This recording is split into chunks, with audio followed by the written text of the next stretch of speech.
નમસ્કાર મિત્રો, આજે 7મી એપ્રિલ 2026નો દિવસ અને મારો આ વિડીયો હર્ષ સંઘવી સુધી પહોંચાડવાની હું તમને બધાને વિનંતી કરું છું. આજે હર્ષ સંઘવીએ અને એની ગુલામી અને દલાલી કરતા કેટલાક પોલીસ અધિકારીઓએ હદ વટાવી છે. બેશરમી અને કહેવાય ને કે ક્રૂરતાની હદ વટાવી ગયા છે. છેલ્લા 1 મહિનાથી હર્ષ સંઘવી પોતે પોતાની જાતને 30 માર ખા સમજે છે. કંઈ વાંધો નહીં, ઘણા 30 માર ખા આ દેશે જોયા છે, અમે જોયા છે, અને સમય સાથે હાલના 30 માર ખાની પણ વ્યવસ્થા થઈ જાય જનતા દ્વારા. આજે એવું થયું કે સવારમાં મારા ઘરે પોલીસવાળા મોકલ્યા હર્ષ સંઘવીએ. હું તો અત્યારે અહીંયા વિસાવદર બેઠો છું. જગ જાહેર આખી દુનિયાને ખબર છે. મારો ફોન નંબર આઈબી પાસે છે, મારું લોકેશન આઈબી પાસે છે, મારું બધી વિગતો પોલીસ હંમેશા ટ્રેસ કરે છે અને બધી ખબર છે ગોપાલ ક્યાં છે. તેમ છતાંય હર્ષ સંઘવીએ આજે સવારે મારા ઘરે પોલીસ મોકલી અને મારા મમ્મી એકલા રહે છે, મોટી ઉંમરના વ્યક્તિ છે સુરત, એની સાથે પોલીસે ગેરવર્તન કર્યું છે. પહેલાં તો સીધા મારા ઘરે ગયા, થોડી ઘણી સરખી વાતો કરી, પછી બેફામ વર્તન કર્યું મારા મમ્મી સાથે પોલીસવાળાએ, અને પછી પાછળથી પાછો સારો એવો વિડીયો બનાવી લીધો. મારા ઘરમાં મારા બીજા પરિવારના સભ્યો છે એ બધાને ધમકાવવાનું, દમદાટી કરવાનું કામ હર્ષ સંઘવીએ આજે કરાવ્યું છે. આ એકદમ હલકામાં હલકી કક્ષાનું કૃત્ય છે. હર્ષ સંઘવી ભાઈ, તું ગુજરાતનો ગૃહમંત્રી હોય તો અમે કાંઈ તારાથી ફાટી પડતા નથી. તારી પાસે 5, 25, 50 દલ્લા આઈપીએસો હોય તો અમે કાંઈ એનાથી ફાટી પડતા નથી. તારામાં અને તારા દલાલ આઈપીએસોમાં તાકાત હોય તો માનનીય ગોપાલભાઈ ઇટાલિયા વિસાવદરમાં જ છે. તને જ્યારે મજા આવે ત્યારે જે મજા આવે એ કલમ અંતર્ગત ધરપકડ કરી લેવાની છૂટ છે. અમે કોઈ તારાથી ફાટી પડતા નથી કે અમે કોઈ તારાથી કંઈ ડરી જવાના નથી. 30 માર ખા હોય કે દિલ્હી સલ્તનતનો મુઘલ સમ્રાટ હોય, અમે અમારા ઈમાનદારીના દમ પર જીવીએ છીએ. પણ આજે જે કૃત્ય કર્યું છે એ બિલકુલ વ્યાજબી કૃત્ય નથી.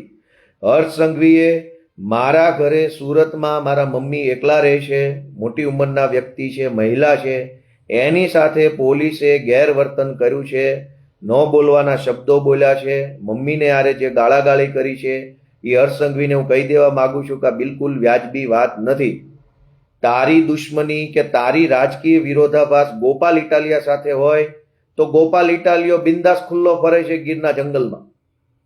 અમે કોઈ તારાથી ક્યારેય જિંદગીમાં છુપાવાના નથી. તારી કોર્ટ કચેરી, કાયદો, કલમ, પોલીસ દંડા, ધોકા બહુ જોઈ લીધા ભાઈ. પણ આ મહિલાઓ ઉપર પોલીસ મોકલીને તું જે હોશિયારીઓ બતાવે છો એ બિલકુલ વ્યાજબી વાત નથી. આ બિલકુલ વ્યાજબી વાત નથી. હું ગુજરાતની જનતાને વિનંતી કરું છું કે હર્ષ સંઘવીએ આજે મારા ઘરે પોલીસ મોકલી અને મારા મમ્મી સાથે પોલીસે જેમ ફાવે તેમ વર્તન કર્યું છે. મારી મા સિનિયર સિટીઝન છે, હું રાજકારણમાં છું, મારા મમ્મી નથી. મારી માએ તો મને ઘણું કીધેલું કે બટા આ રાજકારણ રહેવા દે, આમાં બધા લુખ્ખા હોય, આમાં ગુંડાઓ હોય, હલકા માણસો હોય, બટા આપણે આ ન કરાય, આપણે નાના માણસો છીએ, આપણે ગામડાના માણસો છીએ, આપણને રાજકારણમાં કોઈ આગળ ન આવવા દે. મારી મમ્મીએ મને ઘણો સમજાવ્યો હતો. પણ મેં એવું નક્કી કરેલું કે રાજકારણમાં જો ભાજપના ગુંડાઓ જ ગુંડાઓ હોય તો હવે હું રાજકારણમાં જઈશ, આ ગુંડાઓને તે જેલમાં પુરાવાનું કામ કરીશ અને રાજકારણને બદલવાની કોશિશ કરીશ. મારી જેવો સામાન્ય પરિવારનો વ્યક્તિ, ગામડાનો નાનો માણસ, મહેનત મજૂરી કરીને ભણી ગણીને ઉપર આવેલો વ્યક્તિ વિસાવદરની જનતાના આશીર્વાદથી ધારાસભ્ય બને અને ગુજરાતની જનતાના આશીર્વાદથી આમ આદમી પાર્ટી આગળ વધે, એ વાતનો બદલો હર્ષ સંઘવી પોલીસ મોકલીને મારી મમ્મી સાથે બદલો લેશે. એટલે આટલી વિકૃતિ આવી ગઈ છે હર્ષ સંઘવીને, સત્તાની આવી હવા ભરાઈ ગઈ છે. તો જા ભાઈ, તને કહી દીધું કે તું અને તારા દલાલ 4-5 આઈપીએસો જેને હું ઓળખું છું એનામાં જે ફાંકો હોય ને એ ફાંકો કાઢી નાખજો અને ધરપકડ કરી લેજો. તમારી જેલ, તમારો દંડો, તમારી પોલીસ મને શું ડરાવી શકે છે હું જોઉં છું. અમે કાઠિયાવાડની ધરતીનું ધાવણ ધાવીને મોટા થયા છે. આ શું રાજનીતિ આદરી છે? આ માણસાઈ છે?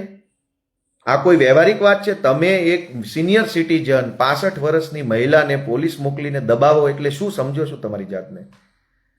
આવા તો અનેક ગૃહમંત્રીઓ આવ્યા અને દફન થઈ ગયા, માટી વળી ગઈ શરીર ઉપર, કોઈને યાદ નથી કેટલા આવા પાક્યા ને કેટલા ક્યાં જતા રહ્યા.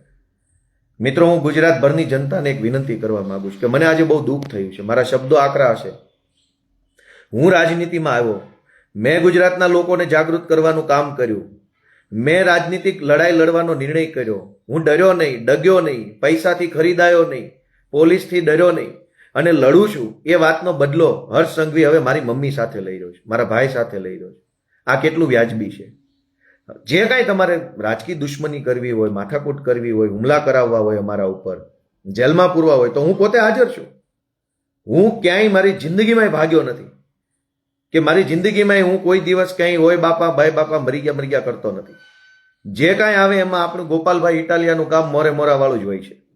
આપણને સીધી કોઈ પણ પ્રકારની બીક લાગતી નથી. પણ આજે હર્ષ સંઘવીએ જે કામ કર્યું છે, હું બધા મારા જે કાંઈ મિત્રો ગુજરાતભરના છે એક જ વિનંતી બે હાથ જોડીને કરું છું કે આ વિડીયો એટલો શેર કરો કે એક માણસ સુધી પહોંચવો જોઈએ કે હર્ષ સંઘવીએ કેવા હલકા ધંધા ચાલુ કર્યા છે. આટલી હદે વિકૃતિ ન કરવી જોઈએ ભાઈ. મને આજે બહુ દુઃખ લાગ્યું છે. મારા મમ્મી રાજનીતિમાં છે નહીં. અમારા સોસાયટીના સિક્યુરિટી ગાર્ડ સાથે પણ પોલીસે ચર્ચા કરી છે અને એને પણ પૂછું ગોપાલ ક્યાં છે, ક્યારે આવે છે, એની પત્ની શું કરે છે, બાળકો શું કરે છે. ભાઈ મને પૂછી લે ને, ફોન તારી પાસે છે, તારા ઇન્ટેલિજન્સ બ્યુરોના દલ્લા આઈપીએસઓ છે એની પાસે છે, તારા પાગિયાઓ કેટલાક એસપી છે એની પાસે બધી જ ડિટેલ છે. તું પૂછી લે ને, તારા દલ્લાઓ જે છે એને પૂછી લે કે ગોપાલના છોકરા શું કરે, બૈરા શું કરે, બધું જ અમે જાણીએ છીએ. તમારે સિક્યુરિટી ગાર્ડને ક્યાં આવી બધી ધાક ધમકી કરવાની જરૂર છે? સોસાયટીનો સિક્યુરિટી ગાર્ડ છે કે મારો વ્યક્તિગત પર્સનલ માણસ નથી, એ તો સોસાયટીનો કોમન વ્યક્તિ છે. 2-5 હજાર પગાર ઉપર કોઈ ગરીબ માણસ બચારો નોકરી કરતો હશે. હું તો ઓળખતોય નથી એને કે કોણ છે, કયા ગામના છે. તમે સોસાયટીના સિક્યુરિટી ગાર્ડને પોલીસથી ડરાવો. મારા મમ્મીને પોલીસથી ડરાવવા નીકળ્યા એટલે શું સમજો? તમારાથી ફાટી પડીશું. તમારામાં જે મને ધરપકડ કરી લો ને, કઈ વાંધો નહીં, હું આ બેઠો અહીંયા બિંદાસ વટથી બેઠો છું. તારામાં જેટલું પાણી હોય ને એટલા પાણીથી મોકલજે તારા આઈપીએસ ડીવાયએસપી, તારામાં જે કાંઈ તારા દલાલો હોય ને એની ટોળકી મોકલી દેજે અને હું એક પગલું પાછું નહીં ભરું.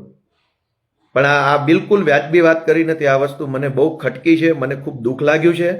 હર્ષ સંઘવીએ મને એને ખબર છે બધી કે ગોપાલ ઇટાલિયાને પકડવો હોય તો ગોપાલ ઇટાલિયાને ટ્રેસ કરો એટલે પોલીસ આઈબી બાઈબી બધાને બધી ખબર છે.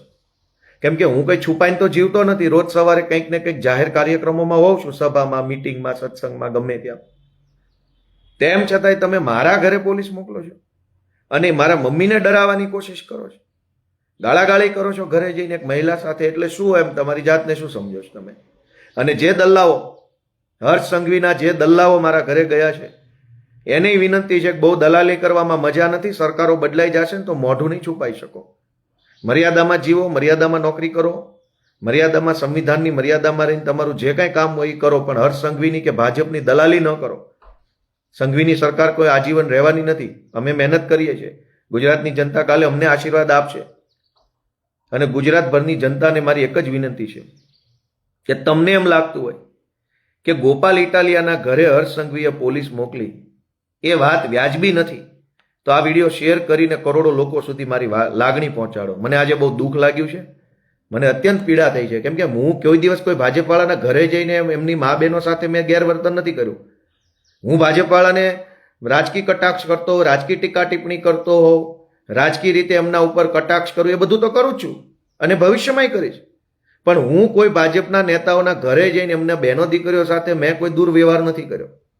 પણ હર્ષ સંઘવીને આજે કુબુદ્ધિ સૂજી છે કે મારા ઘરે મારી મમ્મી સાથે એની પોલીસે જઈ અને ગેરવર્તન કર્યું છે અને સિક્યુરિટી ગાર્ડને પણ આડકતરી રીતે ધમકાવવાની કોશિશ થઈ છે. મારા મમ્મીને રાજનીતિનો ખબર નથી. હું મારો હોદ્દો કયો છે, એ હોદ્દાનું શું મહત્વ કહેવાય, ધારાસભ્ય એટલે શું કહેવાય, મારા મમ્મીને કંઈ ખબર નથી. એકદમ દેશી માણસ છે, ગામડાના માણસ છે.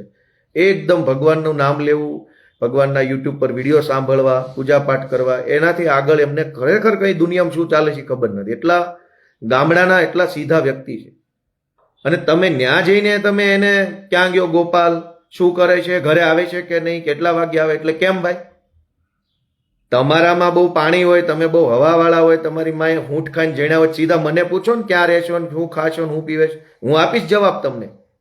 મારી મમ્મીને શું પૂછવાનું ક્યાં ગયો ગોપાલ? મને પૂછો, હું આપીશ તમને. મારી પાસે બધી જ વાતના જવાબ છે.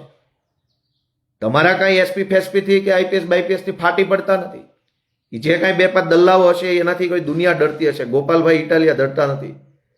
મારી એક જ વિનંતી છે ગુજરાતની જનતાને કે આ લોકોએ આ સ્થાનિક સ્વરાજ્યની ચૂંટણીમાં હજારો એફઆઈઆરો કરી નાખી છે અત્યાર સુધીમાં. આજે રાજકોટની અંદર આમ આદમી પાર્ટીના ઉમેદવારો ઉપર એફઆઈઆર કરી, આજે સુરેન્દ્રનગરની અંદર આમ આદમી પાર્ટીના કાર્યકર્તાઓની ધરપકડ કરી, આજે જ સુરતમાં મારા ઘરે પોલીસ ગઈ, આજે અમદાવાદમાં પણ અનેક કાર્યકર્તાઓના ઘરે પોલીસે જઈને ધાક ધમકી કરી. આની પહેલા ડાંગમાં, ખંભાળિયામાં, ગીર સોમનાથમાં, કોડીનારમાં, સુત્રાપાડામાં, પોરબંદરમાં, અમદાવાદમાં બધી જ જગ્યાએ પોલીસે ભાજપના હર્ષ સંઘવીની દલાલી કરતા કેટલાક અધિકારીઓએ આખા ગુજરાતમાં આમ આદમી પાર્ટીના કાર્યકર્તાઓ અને ઉમેદવારોને ધરપકડ કરવી, ખોટા કેસોમાં ફસાઈ દેવા, એના પરિવારના સભ્યોને ડરાવવા, એના મમ્મી પપ્પાની સામે રોફ જાળવો, આ ધંધો આખા ગુજરાતમાં ચાલુ કર્યો છે અત્યારે સંઘવીએ. પણ ભાઈ સંઘવી, તુંય સાંભળી લેજે, તું ગમે એવો મોટો 30 માર ખા હોય ને તો હું મારી માનું ધાવણ ધાવીને જન્મેલો. હું જોઉં છું તને તું મને કેવી રીતે બીવડાવે છો. અને હવે તું મોકલ, તારે જેને મોકલો એને મોકલ અને મને એરેસ્ટ કરી લે જા. હું જોઉં છું તું એરેસ્ટ ના કર ને તો હું તને કાયર સમજીશ, હવે નમાલો સમજીશ. તું કરી લે મને એરેસ્ટ અને જેલમાં પૂરી દે. ભલે હવે ચૂંટણી રહી ગઈ, ચૂંટણીની જગ્યાએ તું મને ધરપકડ કરી લે અને જેલમાં પૂરી દે, કાળે કોટડીમાં.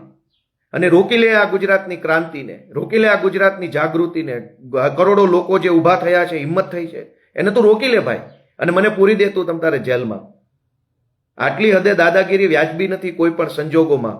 ગુજરાતની જનતાને એક જ વિનંતી છે કે આ જે તાનાશાહો છે, હર્ષ સંઘવીના નેતૃત્વમાં દલ્લાગીરી કરતા જે કેટલાક અધિકારીઓ છે એને સબક શીખવાડવા માટે આ વખતની ચૂંટણીમાં હું જેલમાં હોઉં કે બહાર હોઉં, પણ એક વખત આ લોકોને સબક શીખવાડો એવી મારી ગુજરાતભરના લોકોને વિનંતી છે. જય જય ગરવી ગુજરાત.